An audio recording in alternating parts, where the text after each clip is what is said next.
So why go to college?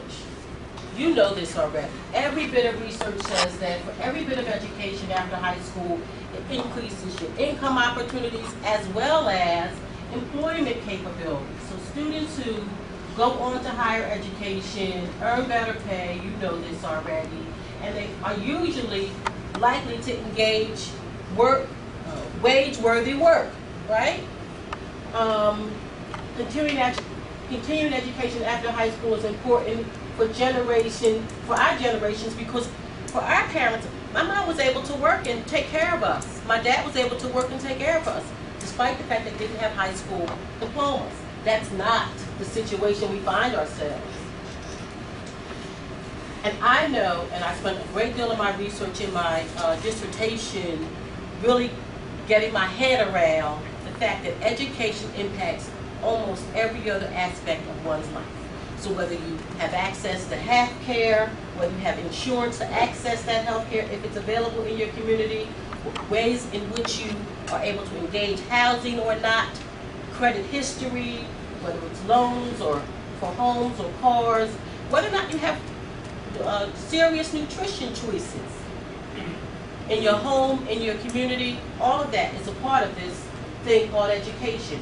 And whether or not you have recreation. Like we have people who don't understand the connection between diabetes and lackadaisical exercise practices.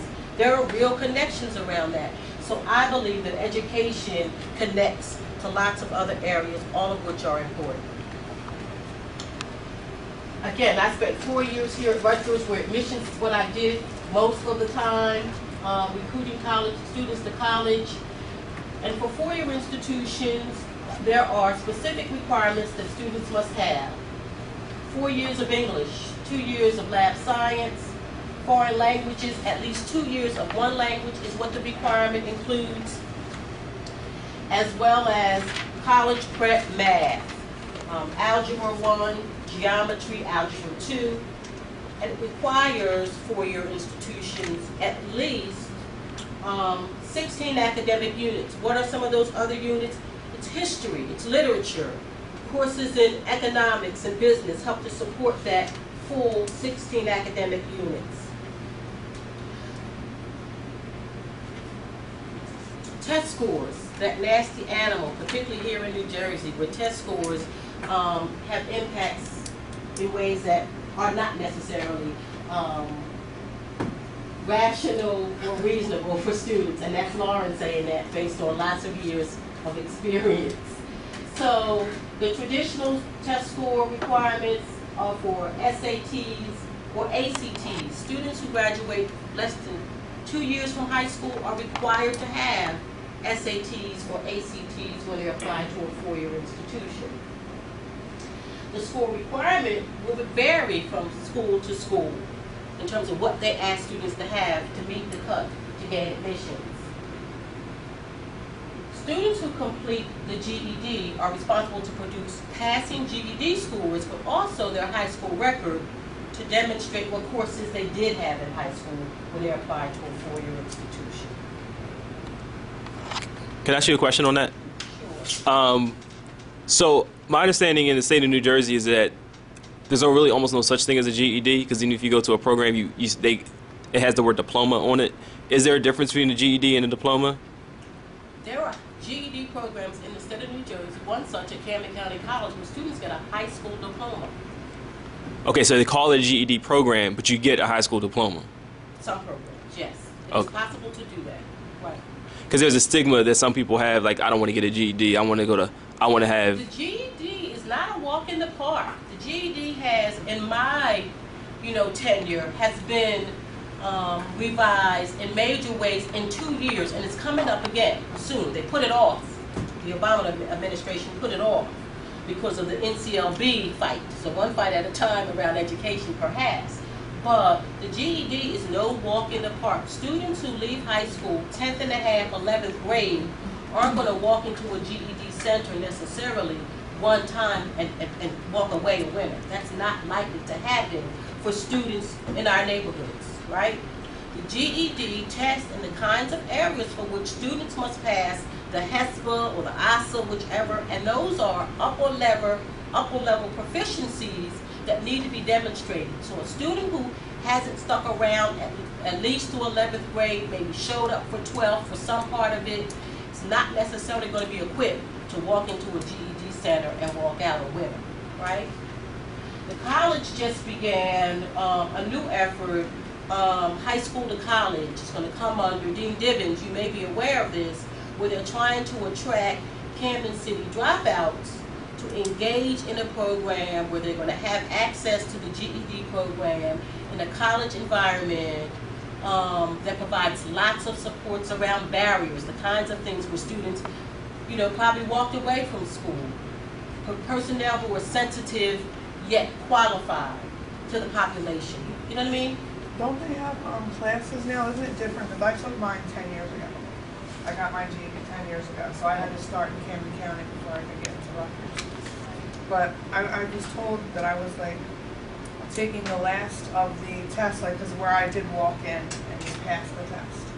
But that the series of tests that were going to start the following year, like, took weeks and weeks. Like, did they still do that? Students are engaged in classes over at least a year in most cases, because it's not the case that you're going to just show up and be proficient enough to pass. But that was 10 years ago. Yeah, currently I teach at Camden Youth Build. And Camden Youth Build is a program where we either in the classroom train students prepare for the GED, or they have them continue on to finish their credits. So they can get a GED where it says high school diploma, which is issued by the state, or they can receive the credits, and then they'll have a certificate from Camden Higher Woodrow Wilson.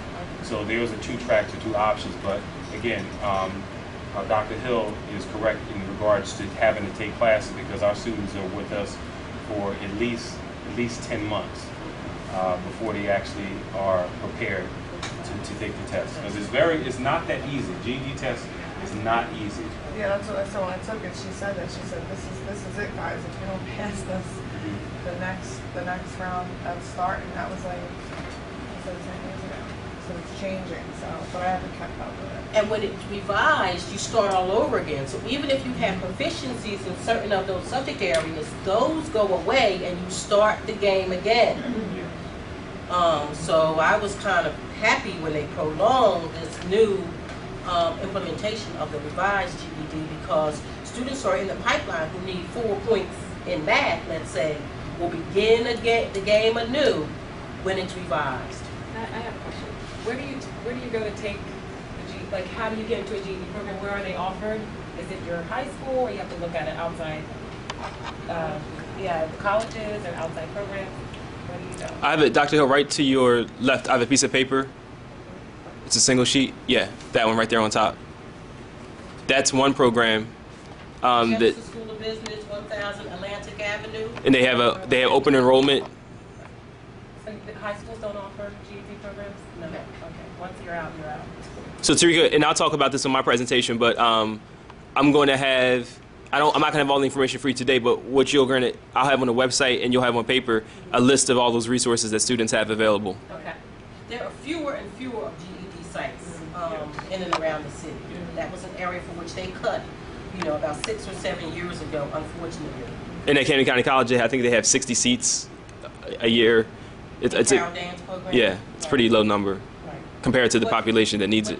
The one that's going to be implemented, where they'll grow 50 students every year. So this year will begin with 50, and that's the high school the Gateway to College program for students who dropped out of high school. And this is Camden City residents. They're going to grow by 50 every year. So capturing 50 dropouts from Camden City is huge. It's huge. Although the number isn't big, the impacts of that, because these dropouts go home where the buzz is homework and the buzz is, the college experience, and you're able to impact the other members of the household, right? What's the age range? It's, I want to say 18 to 22, 3.